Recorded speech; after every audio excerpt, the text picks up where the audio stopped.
There are people whose impact on our lives goes far beyond the classroom, shaping the way we think, work, and live. This episode is about one such person who became a lasting inspiration in my nursing journey.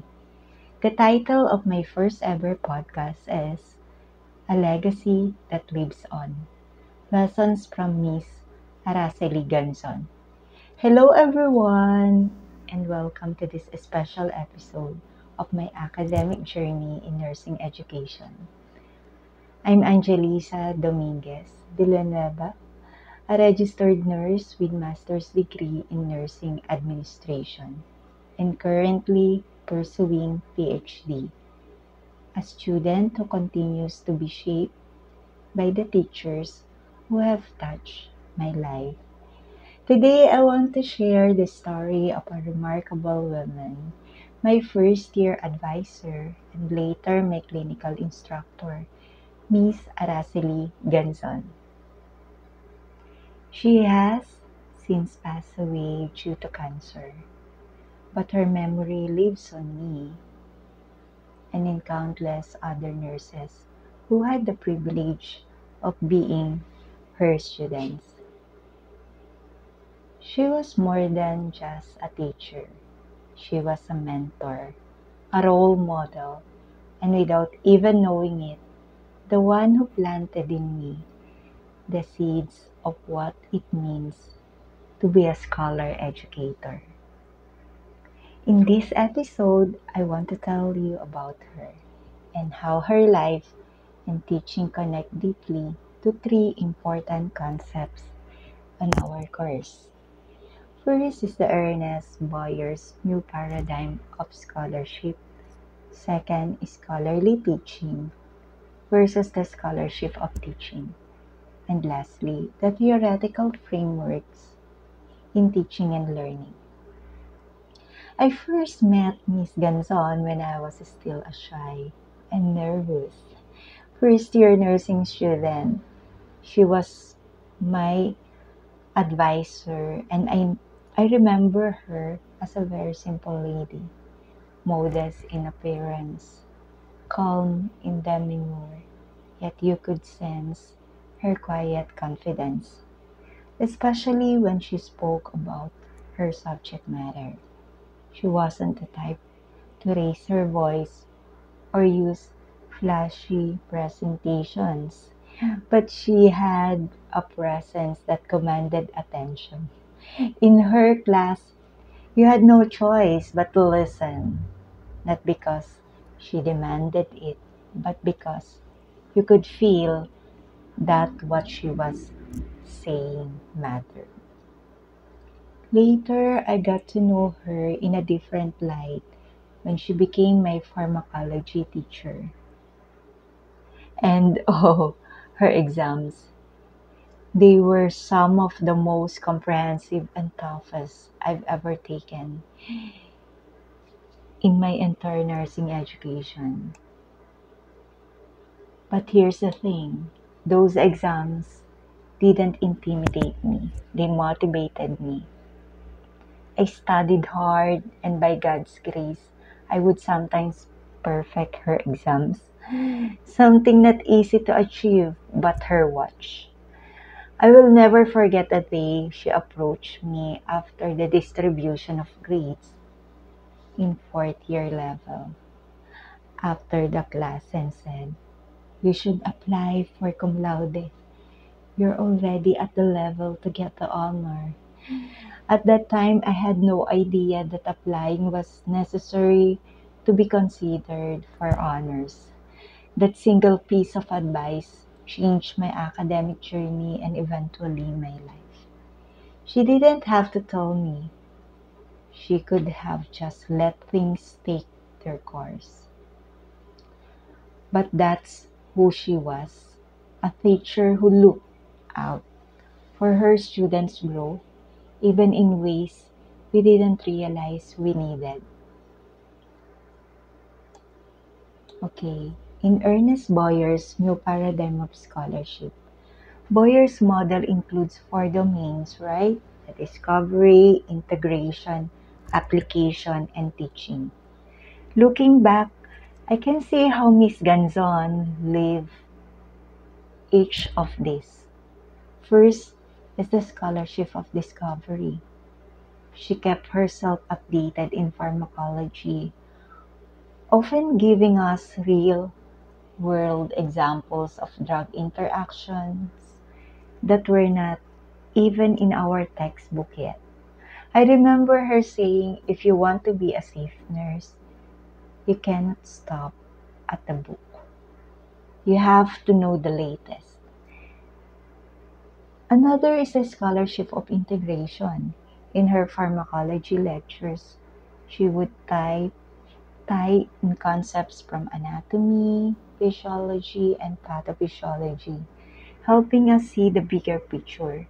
For example, when discussing antihypertensive drugs, she connected them to the cardiovascular system, anatomy, and the patient's lifestyle. Next is the scholarship of application. During clinical duties, she'd remind us this is this is not just theory. That medication you're holding can save a life or end it if you make a mistake. She made sure we could apply what we learned to real patients with accuracy and care. And lastly, scholarship of teaching. She was reflective in her teaching. If a majority of the class scored low, she wouldn't blame us right away. She just her methods and give more practice questions before the next exam. Scholarly teaching versus scholarship of teaching. Scholarly teaching is when teacher uses best practices to help students learn effectively. The scholarship of teaching is when those practices are systematically studied and shared so others can benefit. So Miss Ganzon's teaching was scholarly in every way. She used a variety of approaches, from detailed lectures to Socratic questioning to case-based discussions. She insisted on active recall before it became a popular buzzword.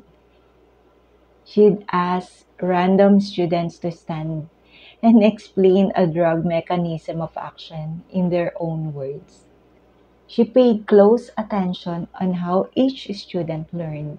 In the clinical area, she knew which of us were more hands-on and which of us needed more theoretical review before touching a patient. I believe that if she had documented her methods and shared them at conference or in journals, she would have made significant contributions to the scholarship of teaching in nursing. Even without publications, her legacy lives in the hundreds of students who now apply her methods in their own practice. The third is the theoretical frameworks in teaching and learning. Without calling them by name, she applied frameworks like Bloom's taxonomy and the information processing theory. Bloom's taxonomy in pharmacology, she started with simple recall. What is the generic name of this drug? Move to understanding. Explain how this drug lowers blood pressure. Then to application. If patient has kidney disease, how would adjust the dosage? And finally, to evaluation. Which of these treatment plans is safer and why? Information processing theory. She knew the importance of repetition and association. She often told us to make drug chart, use color coding for drug classes, and group them according to their mechanisms. She also told memorable patient stories that help us retain the information long after the exams. Her approach made learning deep and lasting. Even today, I remember her examples when I encounter certain medication in practice. Now she's gone. I realize more than ever that Miss Ganzon wasn't just teaching pharmacology or supervising clinicals. She was shaping future nurses with the discipline, curiosity, and compassion needed for the profession. She was simple in style but confident in expertise. She was kind, but when you were in her class, you had to pay attention because every word mattered. Her passing due to cancer was a profound loss, but her influence lives on in the nurses she trained. I am one of them, and I carry her lessons with me in my work, studies, and my own teaching philosophy.